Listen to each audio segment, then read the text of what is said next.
Les articulations douloureuses, celle à laquelle on pense en premier, c'est bien sûr les articulations du dos. Et de ces articulations du dos douloureuses dépendent une douleur bien classique, la douleur sciatique. Les mouvements du bassin conditionnent complètement les courbures vertébrales. Les courbures vertébrales traduisent l'adaptation de l'homme à la station debout. Tout mouvement du bassin modifie les trois courbures et à chaque fois, il faut retrouver un nouvel équilibre.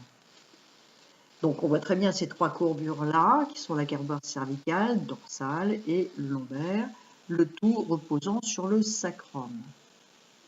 Le sacrum est un élément majeur de notre équilibre rachidien. Il a une forme de pyramide renversée, mais ça ne nous intéresse pas. Mais surtout quand il fait partie du bassin et quand le bassin est bien placé, eh bien la pente sacrée permet aux trois courbures de la colonne vertébrale d'être adéquates. Là, on voit une hyperlordose. Et là, la lordose se réduit complètement, le rachis est presque droit. Donc, tout mouvement du sacrum modifie les courbures vertébrales, dans le sens longitudinal comme dans le sens latéral. Un mouvement du bassin vers la droite ou vers la gauche, qui s'accompagne d'un mouvement du sacrum, va entraîner une courbure latérale de la colonne vertébrale. Le sacrum entre dans la constitution du bassin, il en forme la partie postérieure. Donc tout mouvement du bassin modifie les courbures vertébrales dans les deux axes, antéro-postérieur et droite-gauche.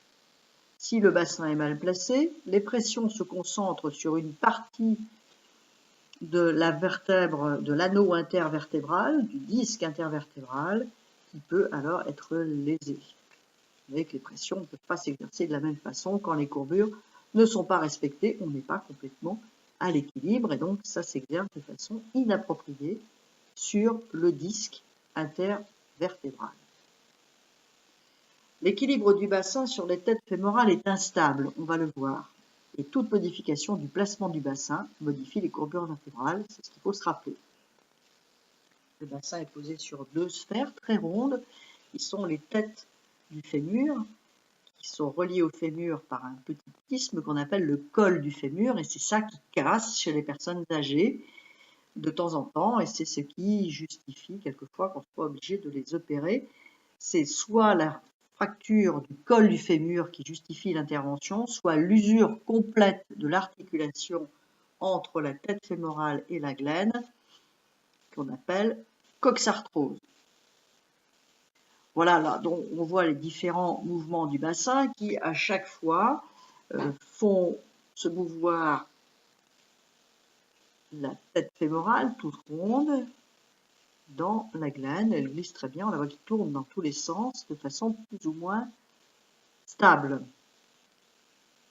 Le bassin peut donc se déplacer normalement dans les trois directions de l'espace et ces modifications de comportement du bassin implique à chaque fois l'articulation coxo-fémorale, donc encore une fois, qui peut être endommagée par de l'arthrose, du vieillissement, de l'usure, la coxarthrose. Très important de bien comprendre que c'est que l'antéversion et la rétroversion du bassin. La bascule du bassin vers l'avant s'appelle antéversion, vers l'avant. C'est une rotation du bassin vers l'avant sur l'axe des têtes fémorales. Cette antéversion du bassin libère les fibres postérieures qui composent le noyau, le disque intervertébral, qu'on voit là qui est un peu écrasé vers l'arrière. Ces fibres ne sont plus tendues, le noyau est au milieu, il est sous pression poussé vers l'avant et les fibres avant du noyau sont, elles, là, sous tension. Une bascule vers l'arrière est une rétroversion, donc c'est encore une fois une bascule autour de la tête fémorale.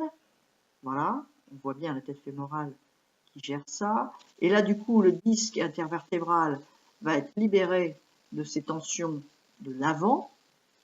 Et par contre, un étirement des fibres de ce disque vers l'arrière, avec une poussée du noyau qui est à l'intérieur du disque, qui est gélatineux, qui sert un petit peu d'amortisseur, vers la partie postérieure de la colonne vertébrale. C'est cette tension des fibres du disque intervertébral qui peuvent être douloureuses. Alors les muscles antérieurs et postérieurs contrôlent cette antéversion et rétroversion. C'est très important parce que c'est ce que nous allons travailler dans nos cours de sport santé. Donc là, on voit très bien que les fessiers ont une action majeure de stabilisation et on voit devant la grande flèche rouge qui est en fait les grands droits, ce qu'on appelle les carrés de chocolat, qui ne servent pas à grand chose dans notre organisme, sinon à être jolis chez les sportifs qui veulent draguer, mais par contre qui ont une action essentielle dans la statique vertébrale et non pas dans le ventre plat. Hein. Ces muscles vont être antagonistes des muscles fessiers et donc ils vont stabiliser l'axe du rachis, le stabiliser autour de ces trois courbures équilibrées en agissant sur l'antéversion ou la rétroversion du bassin. Voilà. Il faut bien comprendre ça. Les grands droits, ça ne sert qu'à ça, ça sert à stabiliser les courbures du rachis.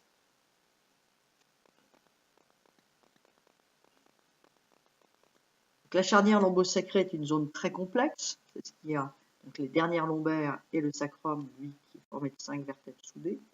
Ça joue un rôle majeur dans le contrôle des courbures vertébrales et ça doit résister à des contraintes physiques très importantes. C'est L5, la dernière lombaire qui supporte les charges les plus importantes.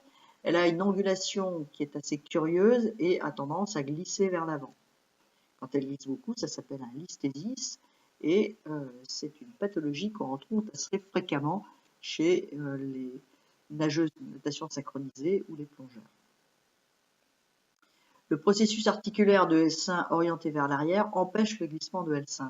C'est les articulations postérieures de la vertèbre qui vont la stabiliser, l'accrocher en quelque sorte les unes aux autres de façon à ce qu'elles ne puissent pas partir vers l'avant, sachant qu'elles sont reliées les unes aux autres par ces disques intervertébraux qui sont néanmoins fragiles, peuvent s'user et être à l'origine de pathologies discales, de hernie discale.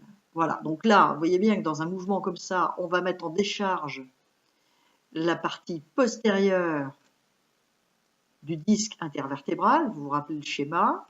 Donc là, on voit bien que la flexion des hanches du dos va libérer, alors on peut le faire de différentes façons, va libérer les arcs postérieurs.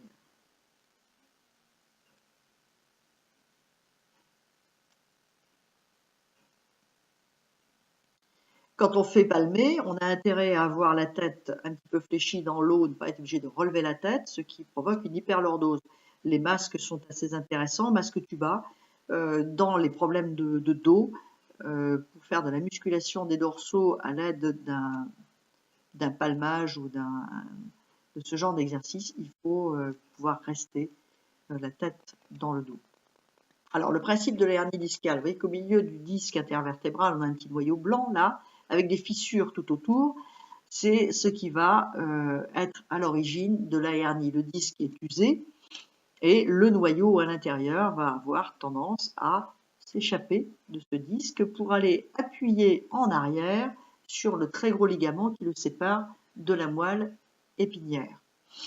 La moelle épinière, ce sont tous nos nerfs qui descendent de notre cerveau et vont aller innerver nos membres, etc. Et donc, c'est toute notre sensibilité aussi qui passe par là. Donc, vous voyez la hernie qui va aller appuyer sur une racine nerveuse. On la voit très bien, notre petite hernie orange, là. Et cet écrasement va provoquer une stimulation du nerf qui descend le long de la jambe en arrière. Ça va être une douleur sciatique. En avant, ça va être une cruralgie. On va donc essayer de libérer les tensions musculaires qui maintiennent les vertèbres en mauvaise position, restabiliser le bassin, donc faire tout un travail d'équilibre ici avec des petits mouvements latéraux en équilibre unipodal, en faisant très attention à ce que voilà, la hanche ne parte pas complètement sur le côté, ou là au contraire on a un effet de torsion sur les lombaires et non pas de libération des tensions. Voilà, tous ces exercices sont bien sûr à intégrer dans vos